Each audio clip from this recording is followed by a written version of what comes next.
welcome back to a new video in the new year. This one is gonna be my 2023 favorite reads, but this time I'm limiting myself. I tried to choose books that I didn't already talk about in my previous video. I have two other reading vlogs, book talking videos that you can check out.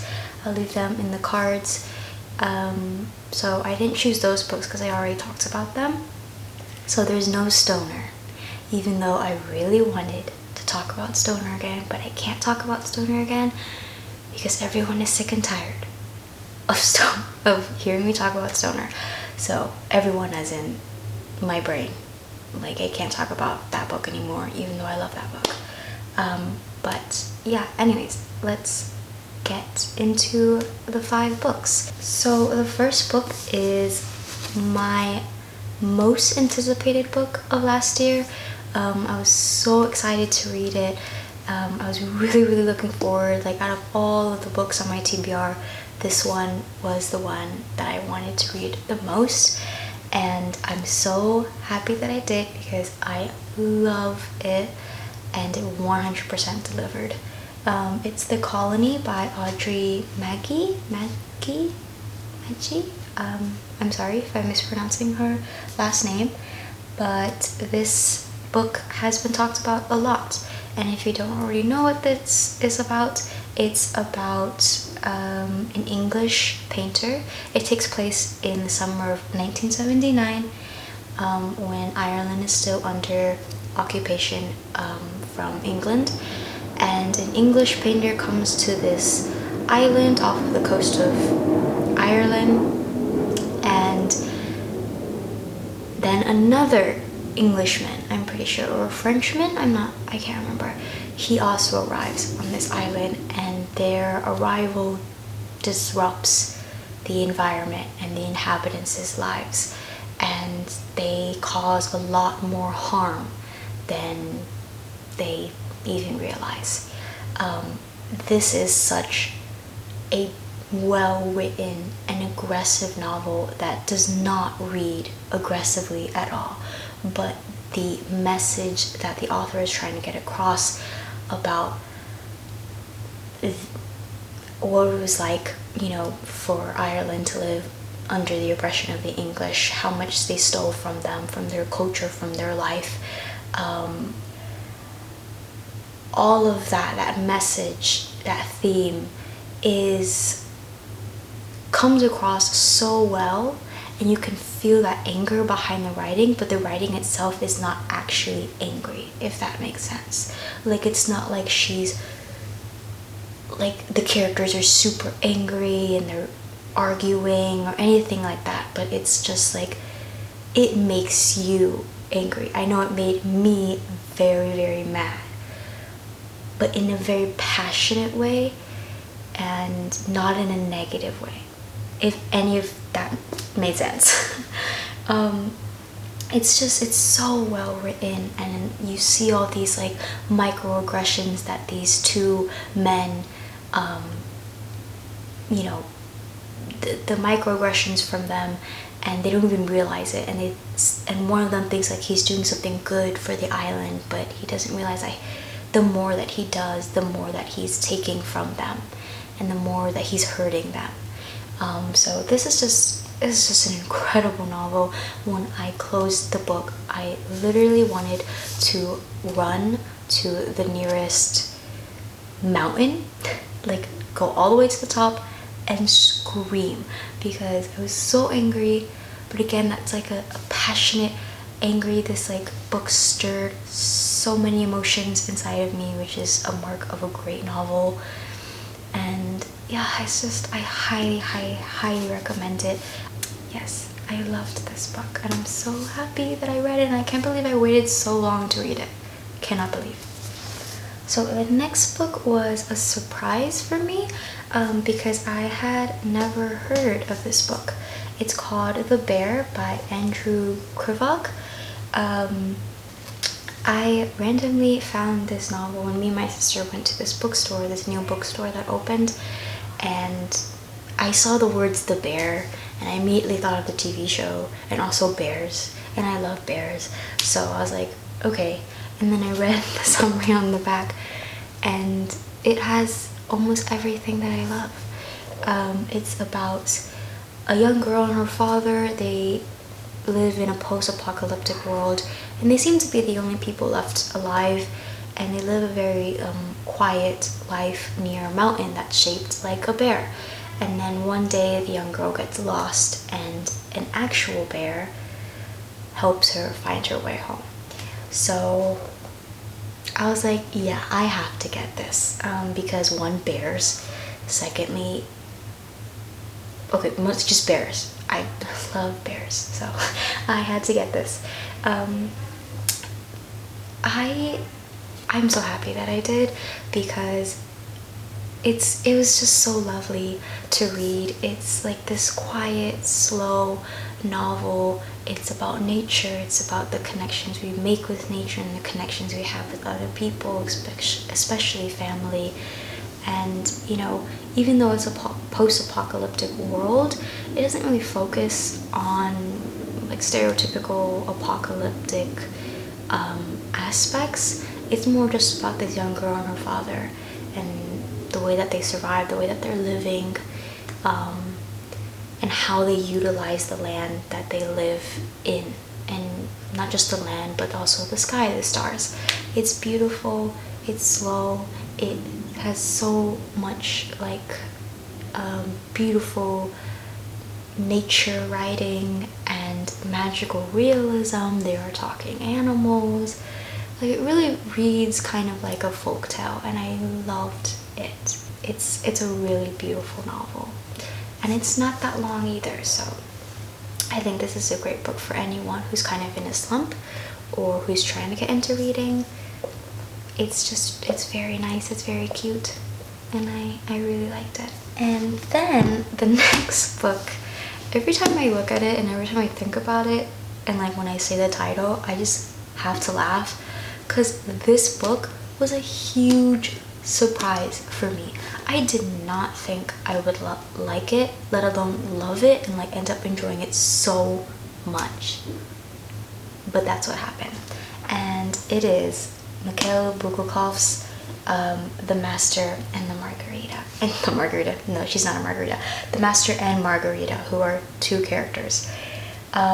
This is of course a classic. I got this cover. There's so many covers for this book, and they're all incredible, but I really like this one because I thought it was super cute. It's the Penguin Classics edition. But yes, a classic novel that I, for an extremely long time, thought was like a book similar to A Tale of Two Cities or Count of Monte Cristo, you know, like a heavy book that you're forced to read in school. And so I never picked it up. I wasn't interested. I literally didn't even know what it was about. I just knew the title. I like vaguely knew the title, and I sort of knew that like it was about socialism, something about Russia, but that was literally it. And then I came across the summary like randomly, and I was like, is this really what this plot is about? And it's about one day in Russia, the devil and his friend show up, and they cause absolute chaos and mayhem. They go from person to person, completely ruin their lives, upturn everything, cause chaos across the city, and it just turns everything into a big mess. And I was like, when I read that, I was like, what? Like, how is this really what this book is about? And it's also about a character named the Master and a character named Margarita, and they have a romance subplot, and it's so cute. And yeah, it's just like, it literally felt like I was reading a fantasy novel at one point, because there's, I think, the second part of the book where you meet Margarita, who's the love interest of one of the characters, the Master, and who I love, by the way. She's so cute. She's so like cool. She's such a cool character. there's a part in her part of the story where she goes to a ball. Literally forgot like that this was even about like socialism, like a commentary on Stalin's reign on socialism and how it was negatively affecting Russia. Like I literally forgot about that when I got to that part because it just felt so much like a fantasy novel. Like I just felt like I was reading a epic fantasy novel. There's magic and there's, you know, an enchanted ball and there's dark magic, there's witches, there's the devil and his entourage, and they're so funny. And like it's just, I don't know, it's so extraordinary. The plot is so extraordinary in so many different ways that I enjoyed it so much. It was so fun to read, and you do learn about like you know, how terrible Stalin's reign was. What I really like about this edition is that they actually have notes, like little, what are they called? I don't remember, but like little notes at the end of the book, footnotes, that's what they're called. And it tells you like the history, like the factual history behind it and like stuff like that, because I really don't know anything about Stalin's reign, socialism and things like that. So it was really helpful to like see kind of, oh, this character is like a metaphor for this that happened, or this character was an actual person, you know, stuff like that. So it was really, really helpful. But like I like that like that theme, that commentary, that aspect didn't overcloud the plot, the actual plot of the story, and the plot was still so fun to read. And one of the best parts about the story are the characters. So I've already talked a little about Margarita, but she's just like this strong, cool woman who does everything that she can to help the love of her life, who is the master. And then you have the devil himself, you have Satan, who's honestly pretty cool. Like he's like really funny, he's like very suave, very charming, and then you have his entourage, and out of all of them my favorite is the cat, the black cat. I forgot what his name was, unfortunately. I'm trying to think. What is his name? I can't remember the cat's name, but it's just basically it's like this big black walking cat, and he's so childish and immature and so funny. And like the entourage is just like a group of like messy friends, and like they play pranks on each other all the time, and it's like they don't care about the fact that they're literally like turning the city upside down and causing chaos. And like I love them. I love them. They're so funny and they're so like interesting. They're such interesting characters that Bulgakov created. And it's just so cool. It's such a cool novel. I really, really, really enjoyed this one. And then the last novel is an incredible novel, and it is a large novel. The book is Tomb of Sand by Gitanjali Sri. Sorry again if I'm mispronouncing her name. And it's translated by Daisy Rockwell. And this cover, so beautiful. Like literally I could look at it all day long. This was also a book that I really wanted to read. It's about, in northern India, an 80-year-old woman becomes depressed after the death of her husband, and her family tries to, you know, get her up and make her happy again, kind of go back to her normal life. But the only person that she will talk to and that she becomes close to is this woman named Oh shoot, I think it's Rose or something. I forgot her name. They don't have it on the back. But it's this Hijra person, which I think is like, I think trans, just like a word for or trans or cross-dresser. But she's the only woman that the main character will talk to, and she kind of brings her out of her shell and brings her into this new life that kind of disturbs her other family members. So I would say that this is like a family centered novel because it only goes over this specific family. It doesn't just talk about, or you don't just you know, follow the main character who's the mother, the 80-year-old woman. You also follow her son and her daughter-in-law and her daughter, and you see how they try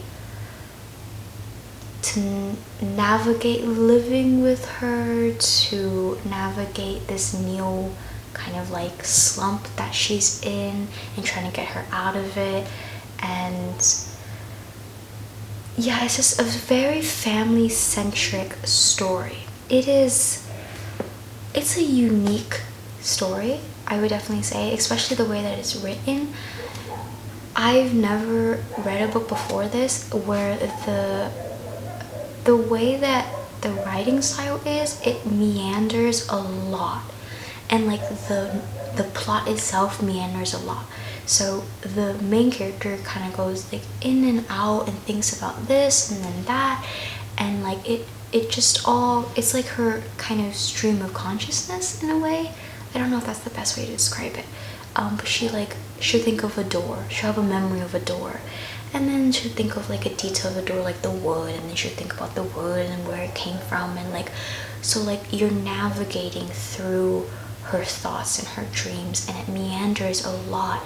And at first I wasn't used to it because I never read anything like this, but I quickly got used to it, and I ended up really enjoying the way that it was written, because it's so like, it's very dreamy, it's very smooth. It doesn't feel messy, like, oh, we're jumping from one subject to another. It all flows, and the entire book is written like that. So it's something that you really get used to. It's not a style that she just stops using.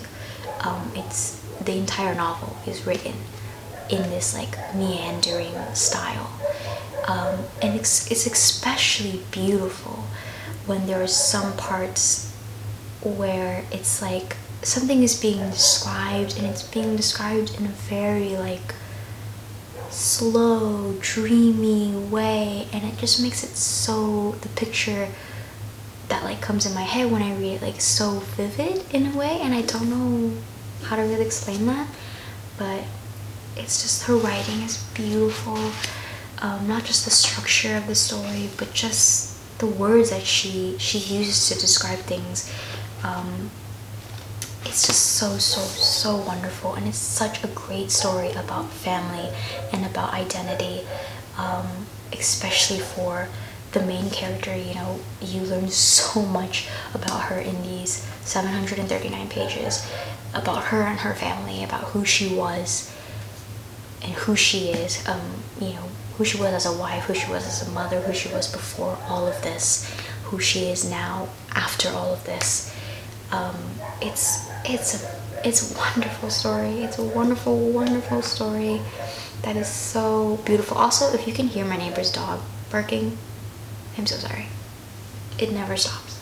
It really never stops, and I wish they would. But yeah, so please try to ignore that. But anyways, Tomb of Sam, a wonderful, brilliant novel that quite literally changed my life, because it's just, it's perfect. And it's the first time I've read a really long book where I actually thought that every single page was necessary. Like, I don't think that the length hinders any part of the novel. Like, the story is still strong. It doesn't drag. I didn't think it dragged. And and it's just like a good amount, and I kind of wanted more. I wanted more, and I've never said that before, especially for a book that's like longer than like 500 pages. Like, this is just, it changed my life. It literally changed my life. Like, I'm not even kidding. I didn't read as much as I wanted to last year, unfortunately, but out of the books that I did read, I found a lot of good ones that I love now and will be thinking about for a very, very long time. Hopefully this video wasn't that long, and hopefully I said something coherent. Who knows? I only know when I edit and I have to like listen through all my rambling. But yeah, I hope that everyone had a good reading year last year, and I hope that this year people can find books that they love, and hopefully I will find new books that I love. But yeah, thank you for watching, and I will see you in my next one.